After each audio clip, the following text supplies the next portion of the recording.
Hola, ¿cómo están? Muy buenas tardes. Hola, Roberto. Gracias por el saludo por el chat. Tengan todas. Buenas tardes, profesor. Hola, hola. Gusto saludarlas, saludarlos. Contarles que, claro, yo al inicio del semestre le hice el alcance que íbamos a tener siempre una forma de conectar, ¿no? Que es la misma. Sin embargo, yo comencé a dictar un curso de escritura científica para el extranjero y me pidieron colocar clave, así que al final la cuenta va a quedar con esa clave hasta el final del semestre, va a ser Solca 2021 y si llega a haber algún cambio, obviamente yo se los comento con tiempo de manera tal que no se vayan a perder ninguna clase. ¿Ya? Así que hecha la aclaración, vamos a comenzar la clase de hoy. Partamos, ¿cierto?, con la posibilidad, si tienen alguna duda, alguna consulta en relación a la materia, a vuestra completa disposición.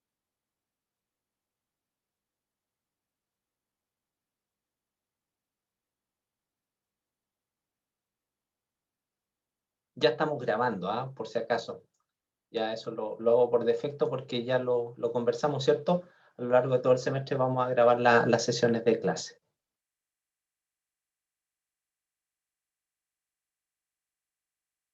No hay consultas, no hay duda. Perfecto, perfecto, perfecto.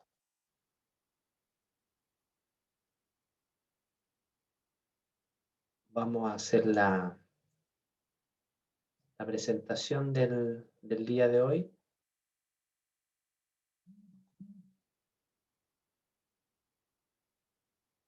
¿Se ve la presentación? ¿Se escucha bien? Sí, Por profesor. favor. Sí, profe. Muy amable, gracias. Para privilegiar la calidad del sonido, porque al igual que ustedes en mi casa no estoy solo, hay más personas que ocupan el internet, apago la cámara para privilegiar el sonido. Sin perjuicio de aquello, cualquier duda, cualquier consulta me la hacen saber.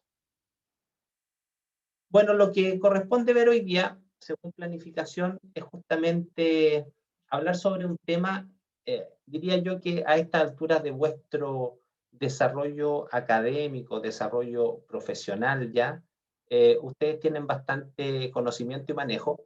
Sin embargo, siempre en un curso de protección radiológica hay que hacer una suerte de repaso de los rayos X del fenómeno de radiactividad.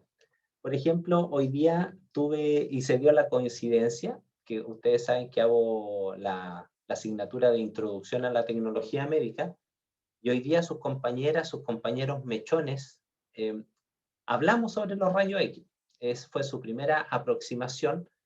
Entonces me parece muy pertinente desde pequeñito, ¿cierto?, poderles contar lo que son los rayos X, la radiactividad, y compartí esencialmente con ellos los dos videos que se los dejé a ustedes. Acuérdense de ingresar a mi canal de YouTube específicamente a este curso de protección radiológica, donde hay una serie de videos sugeridos de mi parte, de manera tal que puedan hacer uso también de ese material que es de libre acceso.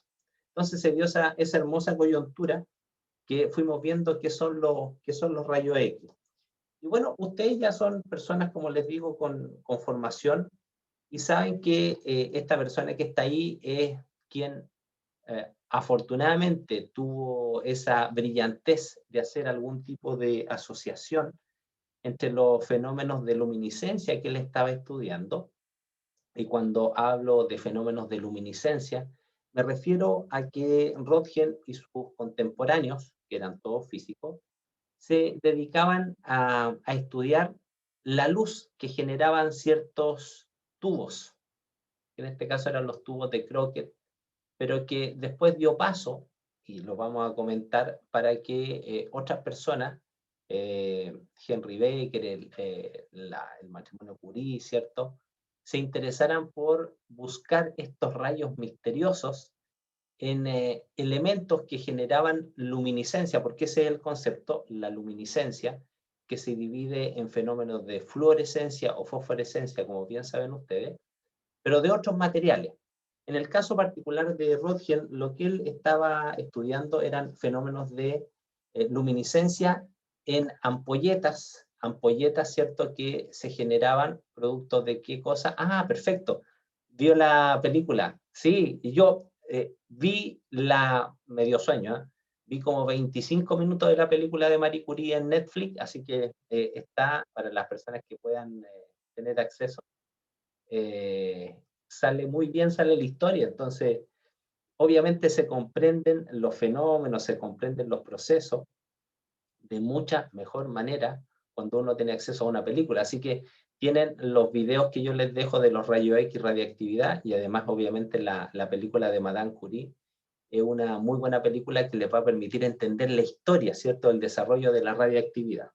Pero hablemos de Röntgen específicamente, y lo claro es que Röntgen descubrió los rayos X. ¿Cuándo fue esto? El 8 de noviembre de 1895. Ahí está el día, ¿cierto?, la fecha precisa cuando Röntgen descubre accidentalmente los rayos X por hacer, en el fondo, asociaciones de fenómenos. Él está estudiando la luminiscencia, y por casualidad Röntgen en ese momento pudo ver que unas sales de platino cianuro de bario, ¿cierto?, comenzaron a brillar, y esa brillantez, esa luminiscencia, no tenía ninguna asociación con alguna,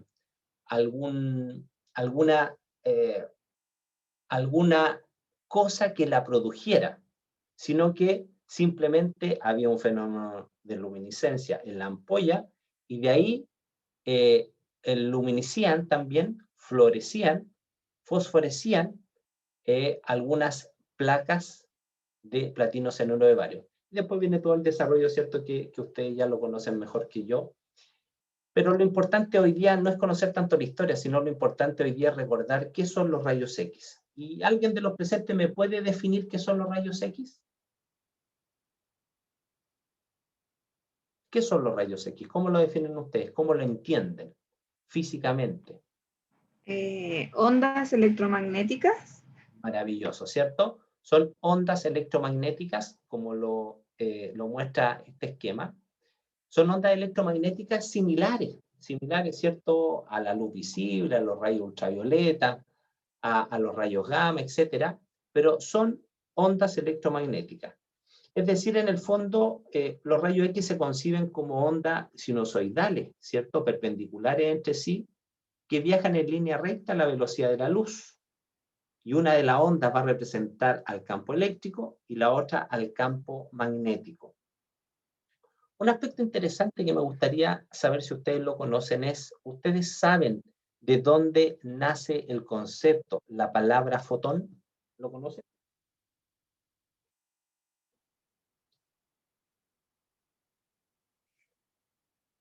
Aprovecho de tomar mi tecito, como todos ustedes. Miren, la palabra fotón es una palabra griega, de origen griego, ¿cierto?, que en el fondo lo que había era poder reconocer las esencias básicas. Y los griegos decían que había 4 esencias básicas: el fuego, el aire, el agua y la tierra, ¿vale?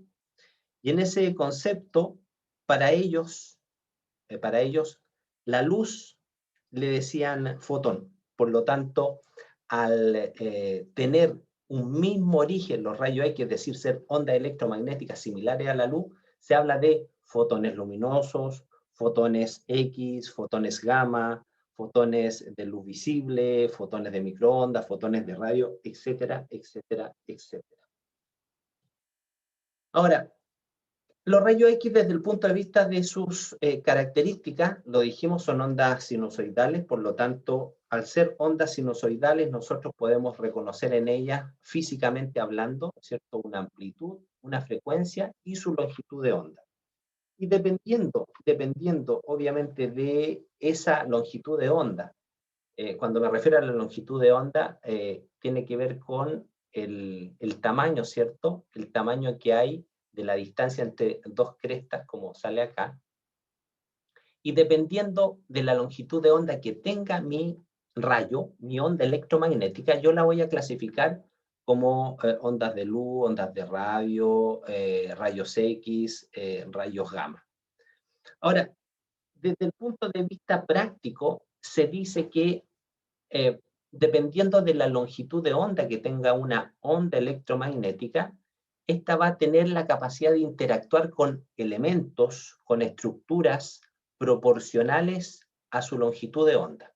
Entonces, en el caso de las ondas de radio, porque ustedes son súper jovencitas, jovencitos, pero las radios, ¿qué necesitaban las radios para poder captar una señal? ¿Alguien sabe?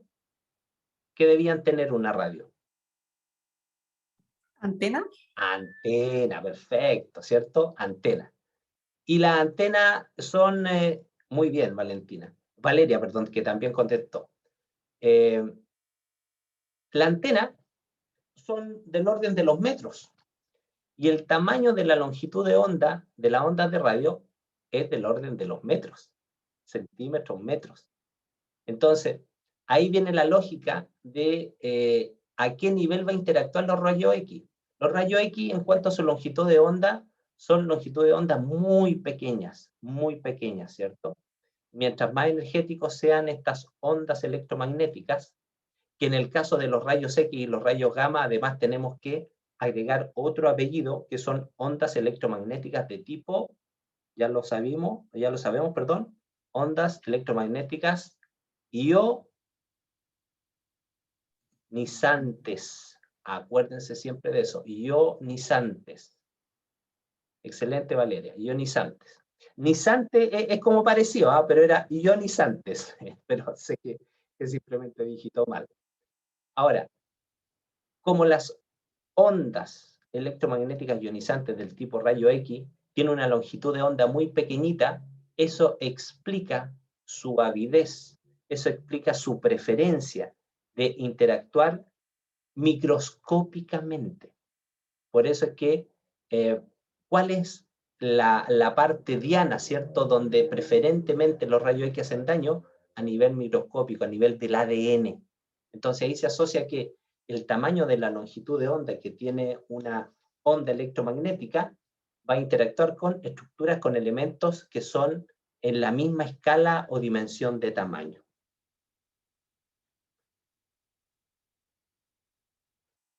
¿Qué significa que estos rayos X tengan un comportamiento dual?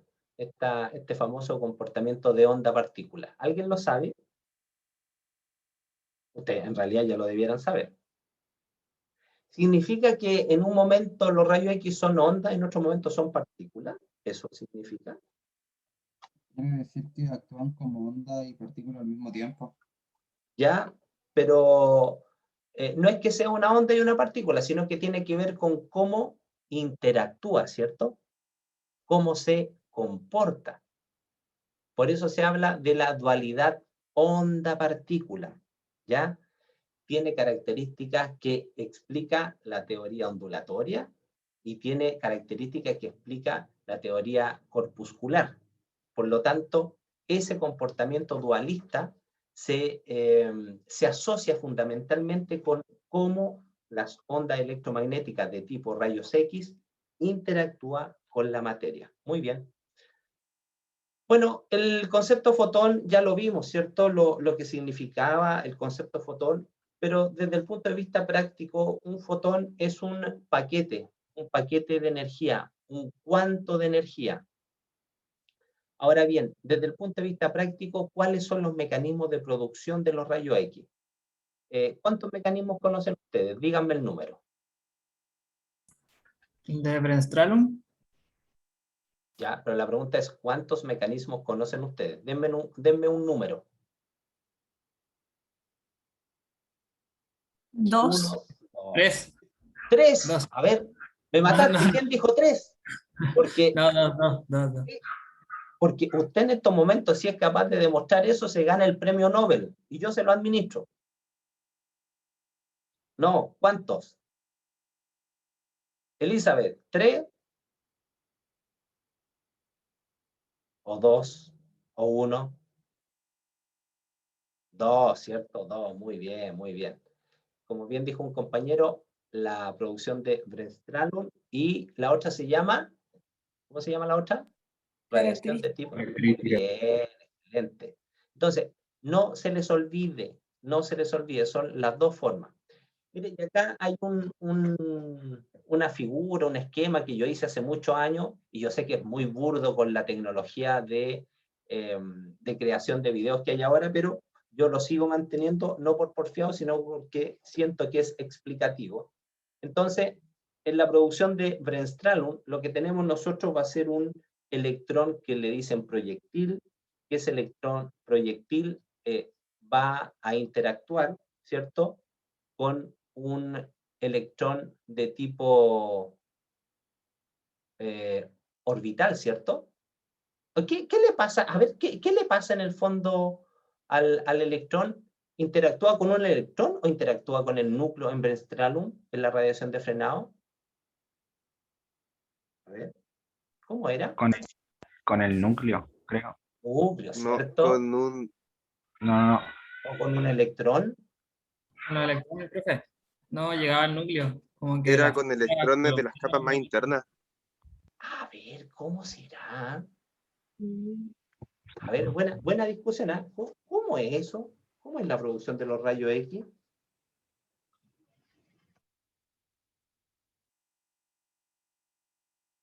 ¿No Por era lo que cuando me pasaba acuerdo, por cerca del núcleo y el núcleo por las desviaba capas más su internas. trayectoria? Vale. Miren, lo que sucede en la radiación de frenado tiene que ver con cómo un electrón se ve deflectado en su trayectoria producto de la interacción con el núcleo, ¿ya? Y deflectar significa cambiar, claro, algunos dicen chocar, vale, algunos dicen chocar, pero la palabra correcta, el concepto adecuado es deflexión de ese electrón. Y cuando un electrón que viene con una energía cinética de cierta magnitud es deflectado, algo pasa con esa energía cinética. Y esa energía cinética se reirradia, es decir, se incorpora nuevamente como una onda electromagnética. Entonces, Bremsstrahlung o radiación de frenado tiene que ver con una deflexión, cambio de dirección, pérdida de energía cinética de un electrón proyectil, producto de la influencia del núcleo del átomo. ¿Ok? Ese es el primer mecanismo. Y después el otro mecanismo, que ustedes muy bien lo dijeron, tiene que ver con la radiación característica. Y acá sí que hay interacción con los electrones, ¿vale? Con los electrones. Desde el punto de vista práctico, ¿qué hay acá? Hay un cambio, ¿cierto? Hay un cambio en el fondo de energías de ligazón, porque al final del día tenemos un electrón proyectil, ese electrón proyectil va a tener la capacidad de expulsar un electrón de las capas más internas, y ese electrón de las capas más internas va a generar un espacio, lo que le llaman un hueco, ¿cierto? Y ese hueco, en esa capa electrónica, tiene que completarse, y para aquello baja un electrón de una capa de una energía menor, es decir, más externa, y la diferencia de energías de ligazón se reirradia al medio como una onda electromagnética. ¿Y por qué se dice característica? Porque las energías de ligazón entre estas órbitas siempre, dependiendo obviamente del átomo, siempre van a ser fijas, y los saltos entre ellas son valores conocidos, y siempre los fotones que emergen de esa radiación característica van a tener la misma energía. Entonces, no olvidarse, radiación de frenado y radiación de tipo característica. Hay otro aspecto bien interesante también que tienen que ver con las direcciones, dependiendo de la energía de los rayos X, las direcciones que van a tener ese haz que va a emerger. Mientras más energético sea un haz de electrones, mientras más energético, la dirección va a ser más hacia adelante de los fotones que emergen. Mientras menos energía tenga estos electrones incidentes, más deflectado desde el punto de vista del cambio de dirección va a ser los fotones X que van a emerger.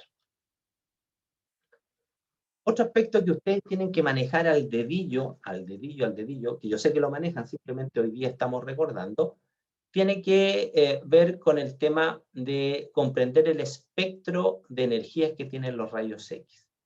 El espectro de energía que tienen los rayos X es un espectro bastante, ¿cierto?, fijo, conocido, y acá ustedes pueden apreciar que existen dos haces, un haz incidente y un haz atenuado. El haz incidente tiene que ver con un haz de rayos X donde no interponemos ningún tipo de material en el camino de ese haz, ¿cierto? Y un haz atenuado donde nosotros vamos a interponer en ese camino del haz de rayos X algún elemento que va a generar la atenuación. Aprovecho a preguntarles de inmediato, ¿atenuación es lo mismo que absorción? ¿Sí o no? ¿Qué se les ocurre o qué recuerdan? Creo que sí, profe. Creo que sí. Tenía entendido que no, profesor, tenía entendido que la atenuación era como la reducción ¿Ya? de las ondas. ¿Ya? ¿Y la absorción?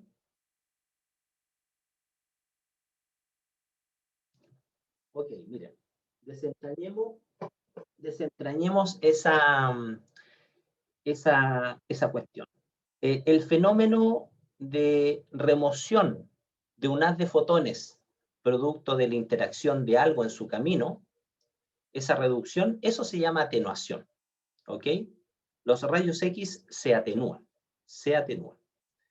Pero esa atenuación es generada por dos fenómenos. Un fenómeno que se llama absorción y otro fenómeno que se llama dispersión. Lo vamos a ver más adelante, pero conceptualmente la atenuación incluye a la absorción, ¿ok? Incluye a la absorción. Cuestión distinta cuando hablamos de radiación directamente ionizante, que ahí los conceptos no son los mismos. Pero por ahora quédense con esa explicación. Miren, lo que me interesa en este espectro, si ustedes se fijan, en este espectro que es de tipo discontinuo, el haz es atenuado, es el mismo haz. Por lo tanto, el haz a una misma energía tiene menos intensidad. Menos intensidad. Por lo tanto, lo que ustedes siempre tienen que entender, que en la medida que ustedes atenúen un haz de rayos X, lo que van a hacer es ir eliminando en mayor proporción los fotones que tienen menos energía. Por lo tanto, cuando emerge un haz de rayos X después de un filtro, ¿ok?, ese haz es menos intenso, pero es más energético. ¿Ya? Para que le den vuelta a lo que acabo de comentar. Veamos en el fondo las propiedades que tienen los rayos X. Cuando yo le pregunte por las características de los rayos X, las características son las características que tiene cualquier onda electromagnética, ¿ok? Que tiene amplitud, frecuencia, longitud de onda. Pero cuando hablemos de las propiedades es qué efectos, ¿cierto?, tienen los rayos X. Y estos efectos que tienen los rayos X tienen que ver con esa característica específica, particular, que nos permite a nosotros utilizar los rayos X. Y una de ellas tiene que ver con su poder de penetración, ¿cierto? Su poder de penetración. Ahora, ese poder de penetración va a verse en el fondo influenciado, variado, va a depender de la naturaleza de la sustancia, de la densidad de la sustancia, del espesor de la sustancia y de la calidad de la radiación. Cuando me refiero a la naturaleza de la sustancia es fundamentalmente el estado físico, ¿eh? El estado físico. La densidad, ya todos saben lo que es la densidad, ¿cierto? En el fondo es la cantidad de átomos que hay por cierto espesor. El espesor que tiene que ver con la anchura, ¿cierto?, que tiene que recorrer este haz de rayos X. Y el concepto de calidad de radiación, ¿a qué se refiere? ¿Quién me lo explica? ¿Qué es la calidad de la radiación? ¿Es que la radiación es más bacán o es menos bacán? ¿A eso se refiere? ¿Tiene más calidad? ¿Penetrante? ¿Ah? El poder de penetración. El poder de penetración, ¿cierto? Excelente. Una alta calidad significa un haz que es muy penetrante, por lo tanto se asocia con una alta energía. Alta energía. Y en ese sentido, miren, lo que uno debe hacer en radiología, y bueno, ya hay normas, que esto lo regulan, son normas internacionales de la IEC, que es la Comisión Internacional de Electrotécnica, ¿okay? Que en el fondo es la institución que regula, ¿cierto?, cuáles son las características que debe tener un equipo determinado, son acuerdos internacionales. Y ahí es importante que ustedes puedan averiguar cuáles son los filtros en términos de espesor mínimos que debe tener un equipo de radiodiagnóstico para cumplir las normas de protección radiológica.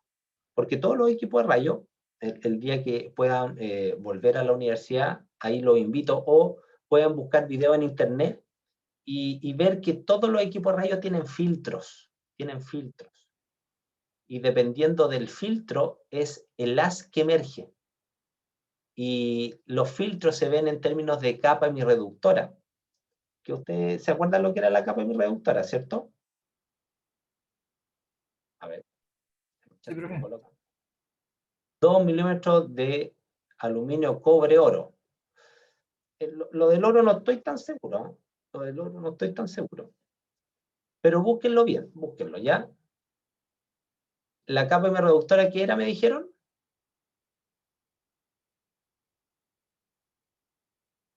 ¿Quién me cuenta qué es la capa hemirreductora? ¿Está por ahí la Camila Gutiérrez? Camilita, ¿estás por ahí?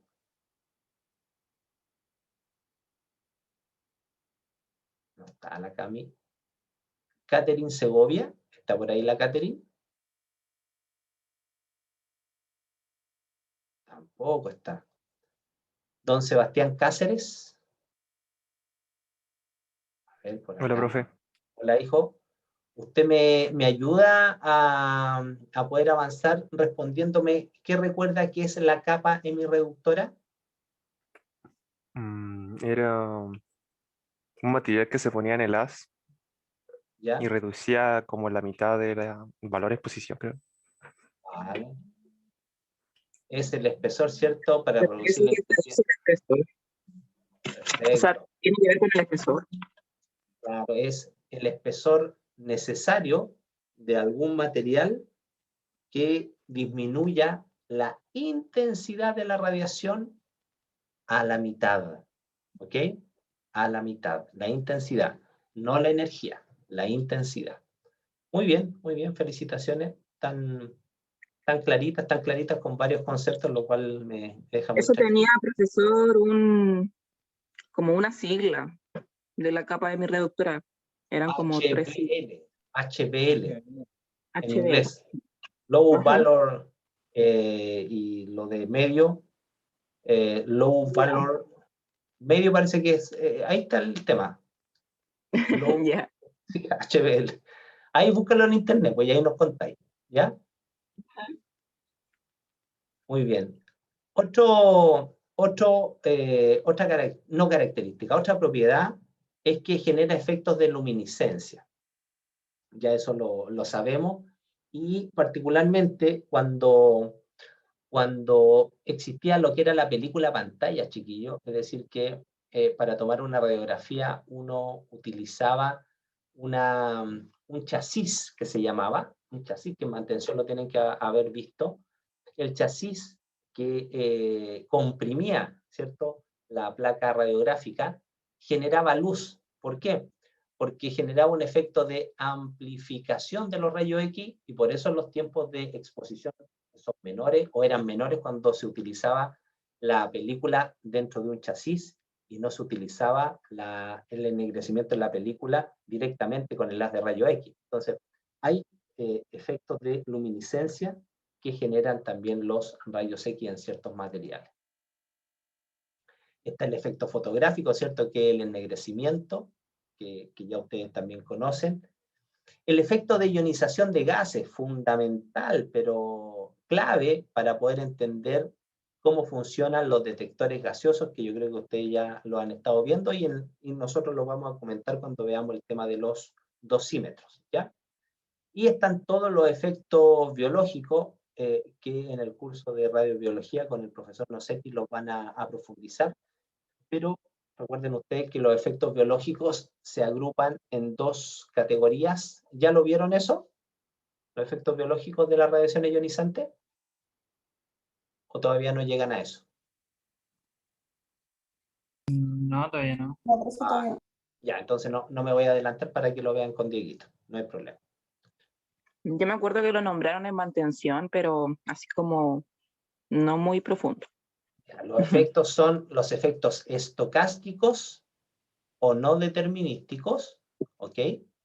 O los efectos no estocásticos o determinísticos, que también lo vamos a tocar acá a lo largo de este curso.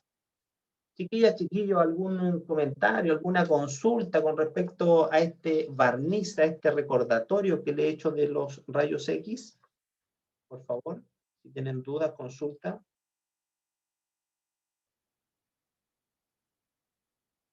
Pregunten ahora. Repasar harto. Pregunten después.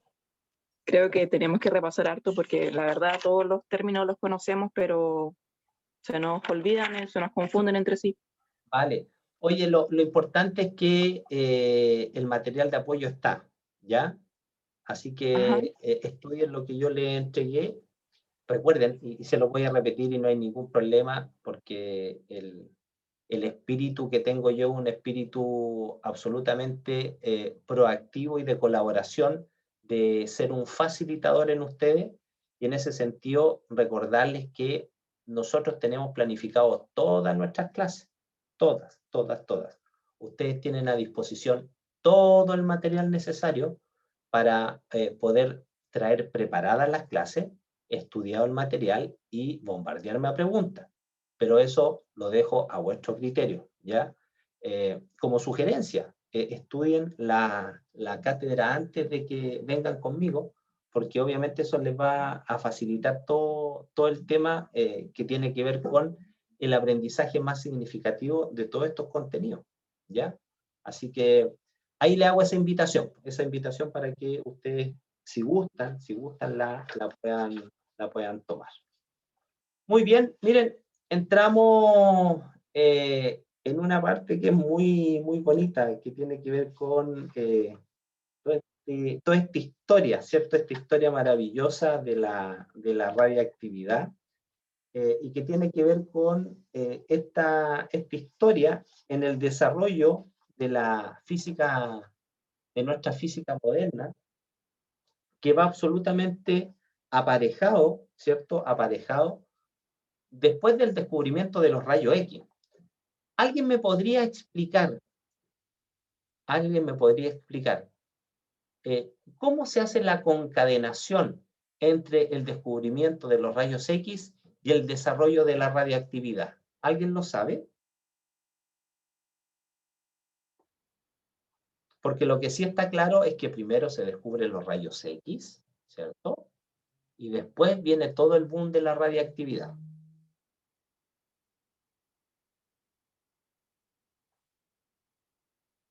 No hay problema, yo se los cuento. Miren, lo que sucede es lo siguiente: las personas que ven ustedes ahí, el señor de barbita blanca es Henry Becquerel, y acá ustedes ven al matrimonio Curie. En rigor, el padre de la radiactividad es Henry Becquerel. Él es el padre, ¿ok? Lo que hizo el matrimonio Curie fue tomar la línea de investigación que había planteado Becquerel, pero el padre de la radioactividad es Becquerel. Ya eso para que quede absolutamente claro. Entonces, lo que sucede es una cuestión bien interesante, porque se imaginan ustedes cómo, estamos hablando del 1895, no existía internet, no había teléfono, nada, pero desde el punto de vista del desarrollo de la ciencia, lo que hizo Röntgen fue escribir un artículo científico. Röntgen, y acá hago el vínculo, ¿cierto?, con nuestra asignatura de metodología, que muchos de ustedes, o todos están en esa asignatura. Lo que hizo Röntgen fue una investigación, y esa investigación obtuvo el resultado, y esos resultados los dio a conocer. ¿Y cómo los dio a conocer? Escribió un artículo científico. Y en ese momento lo que se hacía era reunirse en el Congreso, lo que actualmente se sigue haciendo. Y así, imagínense ustedes que el 20 de enero de 1896, es decir, un mes y medio, casi 2 meses, ¿cierto?, después del descubrimiento de Röntgen, en la Academia de París, Henri Poincaré, no Henri Becquerel, Henri Poincaré, dio a conocer el descubrimiento de Röntgen y mostró esas primeras radiografías. Y él planteó la siguiente frase. Dijo, la fuente de los rayos X parece ser esa mancha fluorescente producida por el impacto del flujo catódico sobre la pared de vidrio del tubo generador. Cierre de comillas. Y plantea, valdría la pena investigar si la fluorescencia de los cristales no está acompañado por la radiación X. Y ahí plantea Henri Poincaré, que da a conocer el descubrimiento de Röntgen, plantea la inquietud de poder estudiar cristales, que en ese momento lo estudiaban, cristales rocas, piedras, ¿cierto?, que tenían, que emitían luz. Y el cuestionamiento que él hace dice, ¿sabes qué? Veamos si estas rocas que emiten luz tendrán asociado algún tipo de rayo X. Madame Curie y el uranio, sí, por supuesto, Madame Curie y el uranio es uno de los grandes aportes que hizo Curie. Entonces, ¿qué sucedió, chiquillos? ¿Qué sucedió? Sucedió que Henri, en este caso Becquerel, ¿cierto? Henri Becquerel, se interesó por el tema y él eligió estudiar unas piedras que eran en base a sulfato doble de uranio y potasio, que eran cristales que generaban luz, florecían. Y específicamente el día 24 de febrero comunica él a la Academia de Francia, abre comillas, los rayos emitidos por la sal de uranio expuestas a la luz solar impresionan a través de una gruesa envoltura de papel una placa fotográfica. Pero miren, dice que hay emisión de rayos, pero esos cristales fueron expuestos a la luz solar. Entonces, él asociaba que la luminiscencia generada por los cristales era dada porque absorbían radiación del sol y después emitían los rayos. Pero ¿qué pasó? Sucedió que un día, específicamente el 26 de febrero, no había sol, no hubo sol. Entonces tomó sus rocas, como no había sol, las guardó en una gaveta con las placas de platino cianuro de bario, con las placas que impresionaba, y cuando las sacó, se dio cuenta que a pesar que no había expuesto al sol los cristales, ¿cierto?, de uranio, a pesar que no había fluorescencia alguna, los cristales emitían un tipo de radiación que impresionó las placas. Y ahí hace la asociación que no era necesario que hubiera ni fluorescencia, ni hubiera sol, sino que había algo en esos cristales que generaban el mismo efecto que los rayos X. Y ahí nace la radioactividad de tipo natural. Y esos son los famosos rayos Becquerel. ¿Ya? Así que esa es la historia, cómo nace la radioactividad, y también por cuestiones absolutamente azarosas. Pero al final del día, si ustedes ven cómo ha sido el desarrollo de la ciencia, se van a encontrar que existe una serie de eventos, ¿cierto?, de descubrimientos que han sido cuestiones absolutamente accidentales, como lo es en este caso particular. Ofrezco la palabra si alguien tiene alguna consulta, alguna duda. Sí, Elizabeth, Madame Curie, el uranio. El uranio, la esplenda, la chalcolita, el torio. Uf, el aporte que hizo este matrimonio fue tremendo. Pues bien, ella sí murió, en realidad murió a una edad bastante avanzada, pero con el efecto de haber trabajado directamente con las radiaciones. Y su marido, no, su marido murió atropellado. Mira las cosas de la vida. A pesar que trabajó con radiaciones, murió atropellado. Son esas cuestiones media extrañas que tiene la paradoja, ¿cierto? O las paradojas que tiene la existencia del ser humano, mis queridos y mis queridos alumnos. ¿No hay duda, no hay consulta? Continuamos entonces. Profesor, yo tengo una consulta, pero es respecto al término. Me acuerdo de que siempre en las clases antes nos decían de que no nos confundiéramos en escribir radiactividad con radioactividad, de que la radiactividad es lo que usted explicó, pero me parece que la radioactividad, no, lo que sean radioactivos son los elementos. No, está bien lo que usted está diciendo. El concepto es la radiactividad, ¿ok? Ese es el fenómeno, ¿cierto? De emisión espontánea de energía. Y la radioactividad es la actividad del elemento que se llama radium. ¿Ok? Ya. Así que no, perfecto, muy bien la aclaración. Y claro, uno tiende a confundirse. Así que el concepto es radiactividad. Muy bien. Ya, ¿Hay alguna otra consulta? ¿Algún comentario que quieran hacer?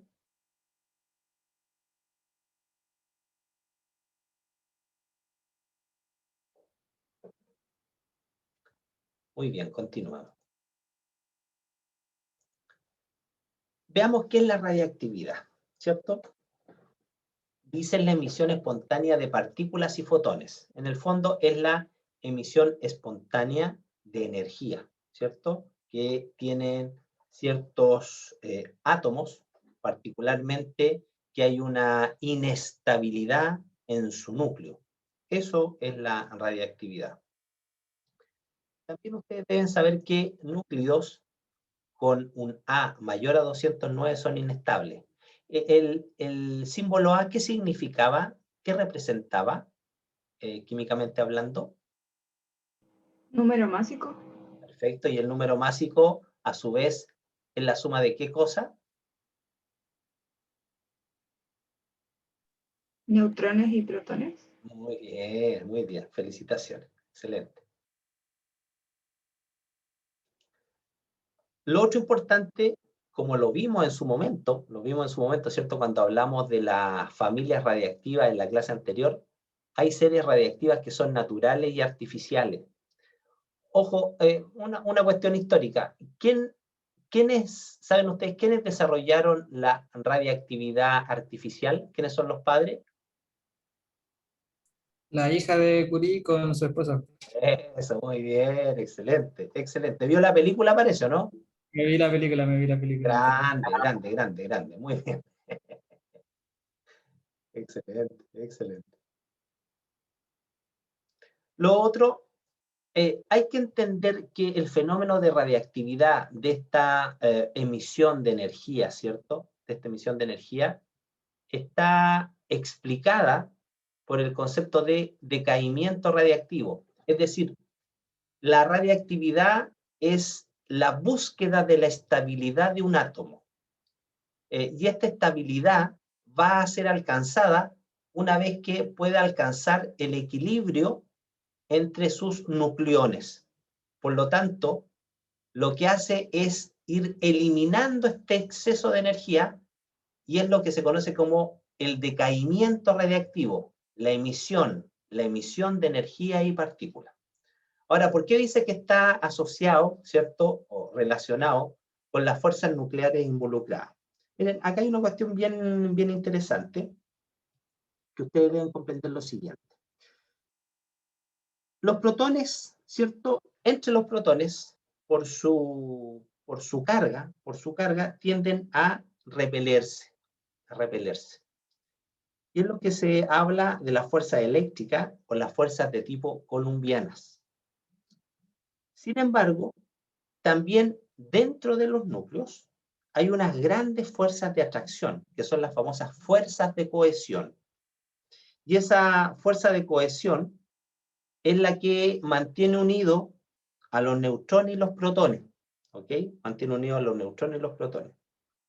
Por lo tanto, acá hay una pugna, una lucha, ¿cierto?, entre estos dos tipos de fuerza, de manera tal que hay una, diríamos nosotros, hay una tensión al interior de los núcleos, de manera tal que cuando las fuerzas columbianas son mayores que las fuerzas de cohesión, hay esta suerte como de ruptura. Entonces, se dice que los neutrones son partículas estabilizadoras del núcleo. Pero ojo, pestaña y ceja. Acá no puede haber una proporción de 1,5 veces más neutrones que protones, porque eso también genera un desequilibrio. ¿Ok? Entonces, muy clarito que el fenómeno de la radiactividad tiene que ver con una tensión permanente, una competencia permanente entre las fuerzas columbianas y las fuerzas de cohesión. Ahora, las fuerzas de cohesión tienen esas características que desde el punto de vista del curso no interesan mucho, simplemente como cultura general, para que ustedes lo puedan tener ahí. Veamos, conversemos sobre el fenómeno de decaimiento radiactivo. Pues bien, hay una expresión matemática que es una representación matemática de una exponencial decreciente que sirve para varias cosas, ¿ya?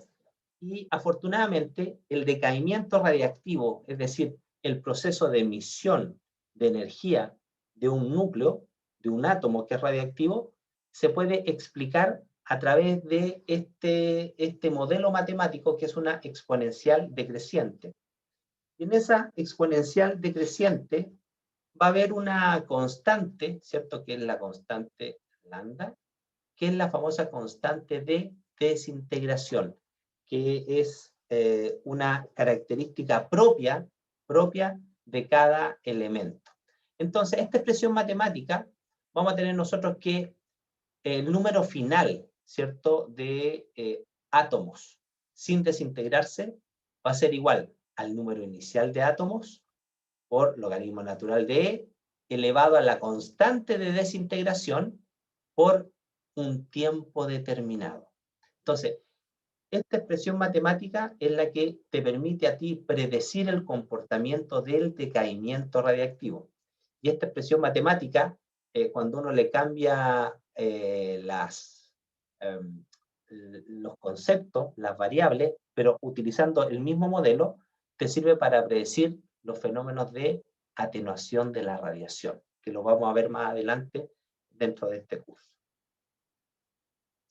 Entonces tenemos el concepto de la constante de decaimiento, ¿cierto? Que está simbolizado en este caso particular por el símbolo lambda, y va a ser igual al logaritmo natural de 2 dividido por el t medio.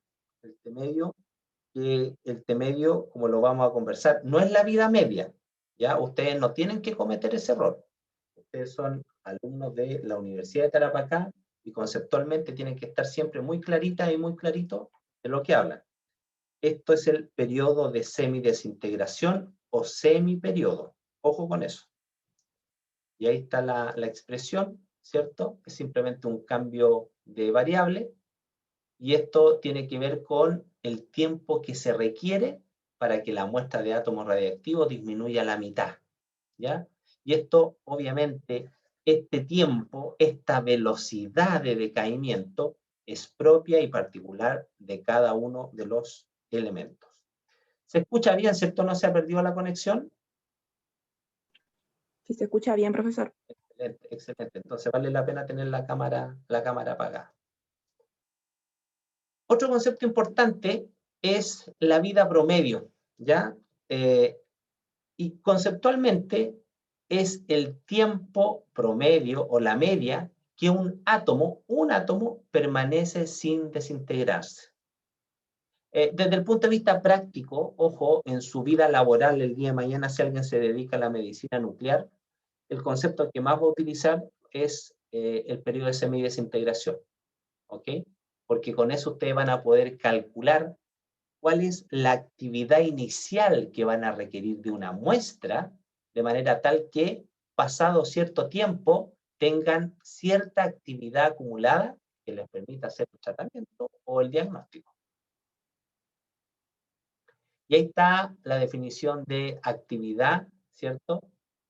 En una muestra radiactiva, la actividad ustedes la tienen que entender como el número de desintegraciones nucleares que ocurre por unidad de tiempo, lo que podríamos entender como la velocidad con que la muestra se desintegra.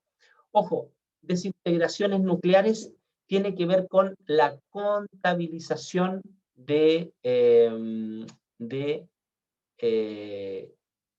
trozos, ¿cierto? Trozos de núcleo que salga o fotones que sean cuantificados, ¿ok? Desintegraciones nucleares, uno no es que esté contando cuántos átomos se están desintegrando, uno lo que cuenta son los eventos, y los eventos que cuenta son o los fotones o los trozos de átomo que se van desintegrando. Y la actividad también da cuenta de una expresión matemática como una exponencial decreciente. Desde el punto de vista de las unidades de medida, eso es re importante. Actualmente la desintegración o la actividad se miden en becquerel de acuerdo al sistema internacional, y antiguamente, ¿cierto? Antiguamente se medía en curio la cantidad de desintegraciones. Lo otro importante que ustedes deben recordar es que desde el punto de vista de las formas a través de las cuales los núcleos radiactivos emiten esta energía, ¿cierto?, que tienen de más, es a través de formas de decaimiento, y lo otro son formas de desexcitación. El decaimiento está asociado con la expulsión de una masa, de un trozo de algo desde dentro del núcleo. Y la desintegración, eso es el decaimiento. Y la desexcitación va a tener que ver con la emisión de fotones. Ojo, acá pueden haber emisión de fotones X, la desexcitación. ¿Alguien se acuerda? En la desexcitación, acá aparece sí. pero acá aparece el concepto de fotón gamma, ¿ya? Recuerden ustedes que la única diferencia entre los fotones X y los gamma, ¿cuál es? Su origen, ¿ya? Acá son solamente fotones gamma como desexcitación. Pueden aparecer unos electrones, unos fotones Auger, que ya lo vamos a comentar, pero conceptualmente es lo que yo le acabo de indicar. Entonces, por favor, anoten esto, más que anoten, recuérdenlo. Las formas de decaimiento son 3. Tenemos la emisión de las partículas alfa, la emisión de las partículas beta, que pueden ser beta más, beta menos, y el concepto de captura electrónica, que compite con la emisión de beta más. Acá tengo mis pillos video. Esa es una partícula alfa. ¿Por qué una partícula alfa? porque está conformada de 2 protones y de 2 neutrones. Esa es una partícula alfa. Acá tenemos el esquema, ¿cierto?, de la emisión de una partícula alfa, donde vamos a tener un átomo hijo que va a emitir, ¿cierto?, cierta energía, la partícula alfa, y el núcleo padre, tenemos el núcleo padre, perdón, y el núcleo hijo, el I, se va a ver desde el punto de vista de sus características. ¿Cómo yo lo puedo cuantificar? Va a ser un átomo que va a tener un A-4 y un número de protones que se va a ver reducido en 2. Y acá tenemos el ejemplo del radio que se convierte en radón. ¿Vale? Ahora bien, la partícula beta, como se los comentaba recién, es la emisión de un electrón tanto positivo como negativo que no existía. Lo otro importante que ustedes deben entender que en estos procesos, en el núcleo no existen electrones. Entonces, ¿qué es lo que pasa? En el núcleo lo que hay son protones y neutrones, y lo que sucede es una conversión de estos protones o neutrones en electrones positivos o negativos. Y lo otro interesante que ustedes deben manejar es que el espectro de desintegración desde el punto de vista energético va desde los 0,17 a los 4 megaelectronvolt. Ahí tenemos un esquemita, ¿cierto?, de un beta negativo. En un beta negativo, lo que tenemos más en el núcleo van a ser neutrones, ¿ok? Por lo tanto, el núcleo hijo, buscando la estabilidad, genera justamente una disminución en el número de neutrones y la emisión de un electrón hacia afuera. Perdón, una disminución en el núcleo, en el número de neutrones, como bien digo, y sale un electrón hacia afuera. Ahora, aparece el concepto de antineutrino y neutrino, que ofrezco 0,3 décimas para la próxima clase, partiendo, yo ni siquiera voy a decir nada. Alguien me va a decir, profe, yo le explico lo que es el neutrino y el antineutrino. No es nada del otro mundo, así que el que se quiera ganar 0,3 décimas, nos cuenta la próxima sesión. Ahí hay un ejemplo, ¿cierto?, de partícula beta menos, donde el hijo, ¿cierto?, el núcleo hijo, mantiene su A y gana un protón. ¿Estamos ya en hora? No, estamos bien, todavía faltan un par de minutitos. Acá hay varios ejemplos, chiquillos, que ustedes pueden ver. Vamos al otro tipo de decaimiento, el beta más. Acá sucede una situación distinta. Acá lo que tenemos en exceso son protones. Entonces, como resultado, yo voy a buscar la estabilidad, ¿cierto? Y voy a tener la emisión de un beta más, es decir, un electrón positivo más un neutrino. Desde el punto de vista del resultado esquemático, ¿cierto? Voy a tener yo un átomo hijo, donde el A se mantiene, recuerden ustedes, pero voy a haber disminuido, ¿qué cosa? La cantidad de protones.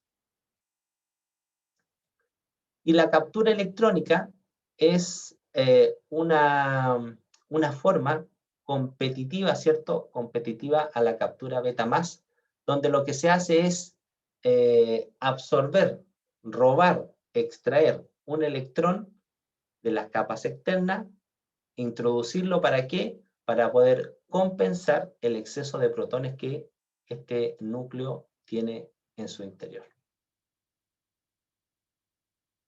Y ahí hay unos esquemitas. Y con esto ya vamos terminando las formas de desexcitación que yo les comentaba. Acá no hay participación de ninguna masa, ¿cierto? De ningún trozo de núcleo, sino que las formas de desexcitación son fundamentalmente la emisión espontánea de fotones gamma y el famoso concepto de conversión interna. Y lo otro importante, transición isomérica.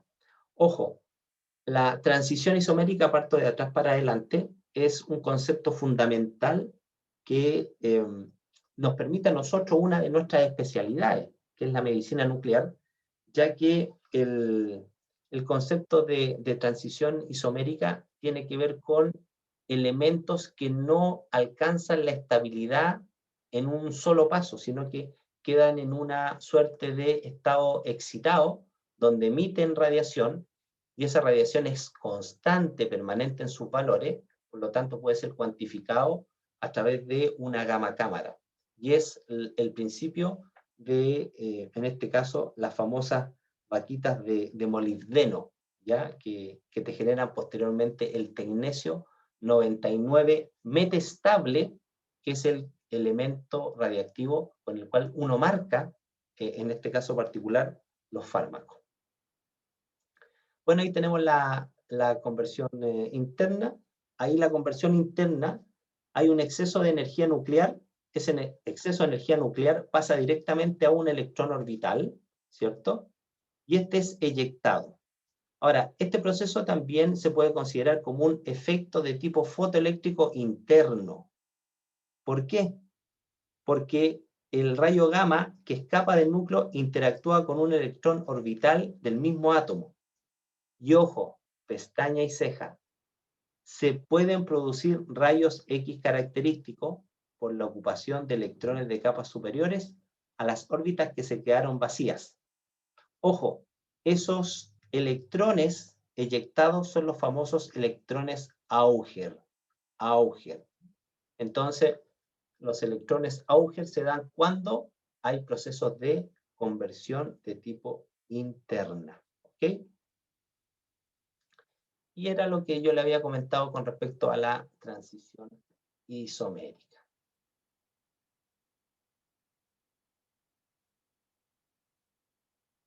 Perfecto, ofrezco la palabra. Si hay alguna duda, alguna consulta. Es la búsqueda del equilibrio, comentaba Elizabeth. ¿Consultas, chiquillas, chiquillos?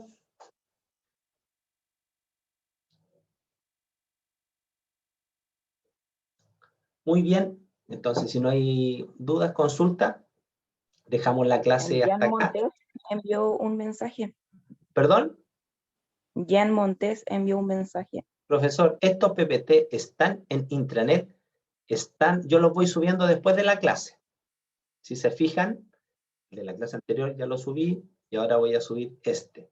Aunque da lo mismo el PPT, lo importante es que repasen la clase. ¿Ok? Repasen la clase. Pero no hay problema, yo les subo los PPT. ¿Duda, consulta? De nada, pues ya de nada. Con todo gusto. Recuerden ustedes que el espíritu es un espíritu de dar las mayores facilidades para que el aprendizaje sea lo más significativo en ustedes. Y de parte mía toda la disposición, las ganas, el tiempo para poder en el fondo generar este aprendizaje significativo y que esta situación tan rara, ¿cierto? De estar haciendo clases en forma permanente a través de este medio, obviamente que genera desapego, no es lo mismo que nos viéramos, compartiéramos, pero con ganas, con buena voluntad, con disposición, con vocación, con amor por lo que uno hace, con amor hacia ustedes para que tengan una formación mejor, cuenten conmigo incondicionalmente y váyanme sugiriendo cosas en la medida que se va avanzando el semestre. Muy bien, de mi parte no tengo nada más que agregar, cumplo con el tiempo, ¿cierto? Que nos dicen que hay que dictar las clases. Profe, para mañana en metodología solo hay que enviar el cuestionario. Claro, solo hay que enviar el cuestionario. Mañana avanzamos en esa hermosa materia también que tiene que ver con investigación. Les mando un abrazo. Cuídense mucho, que la pandemia lamentablemente aún sigue, ¿ya? Así que ánimo. Y me vacuné y no me pasó nada. Así que estoy contento con eso. Por lo menos sigo vivo. Ya, no lo entretengo más. Que estén muy bien. Chao, profe. Bonita tarde. Chao, profesor. Chao, Cuídate. profe, cuídese. Chao, compañeros. Chao. Chao.